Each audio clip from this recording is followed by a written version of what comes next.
ఈరోజు ఈ దేవాలయంకి వచ్చాం అనమాట.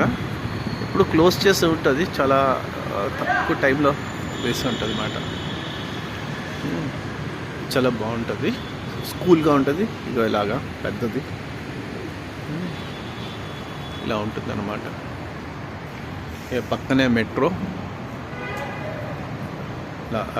దీన్ని ఏమంటారు, పావురాలు ఇక్కడ చాలా ఉంటాయి. ఇప్పుడు తక్కువ ఉన్నాయి యాక్చువల్లీ.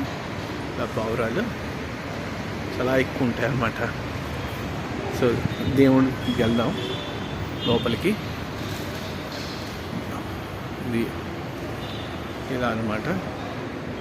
మెట్రో స్టేషన్ పక్కనే ఉంది అమ్మవారు.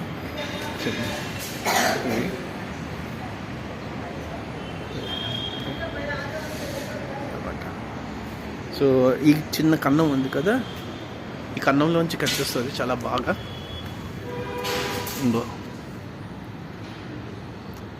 అమ్మవారి పేరు నాకు తెలీదు, కాకపోతే ఎప్పుడు ఇంతే ఉంటుంది. ఇలాగే తలుపు మూసి ఉంటుంది, మన తలుపులోంచి తీసుకోవడమే.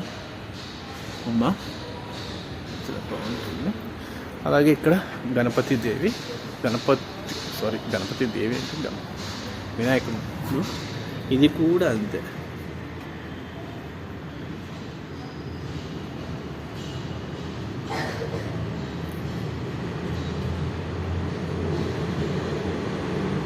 బాగుంటుంది. ఇక్కడ ఎప్పుడైనా దుర్గామాత పండుగలు వస్తాయి కదా, దుర్గా దశమి, అప్పుడు ఇక్కడ పెడతారన్నమాట దుర్గాదేవి. మెయిన్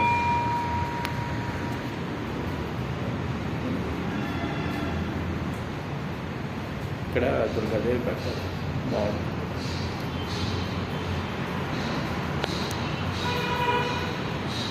అలాగే ఇక్కడ సుబ్రహ్మణ్య స్వామి ఉన్నారు.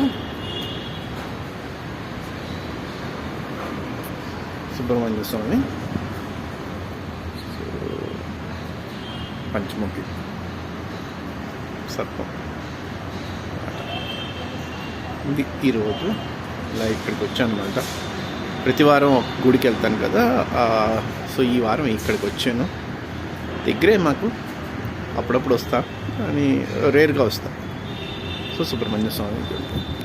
సో అదండి, మీరు అప్పుడప్పుడు ఇలా ఖాళీగా ఉన్నప్పుడు రావచ్చు. బెంగళూరులో ఉందన్నమాట ఇది. బెంగళూరు పులిమావులో ఉంది. ఓం సుబ్రహ్మణ్య స్వామికి జై. జై సుబ్రహ్మణ్య స్వామికి జై. జై సుబ్రహ్మణ్య స్వామికి జై.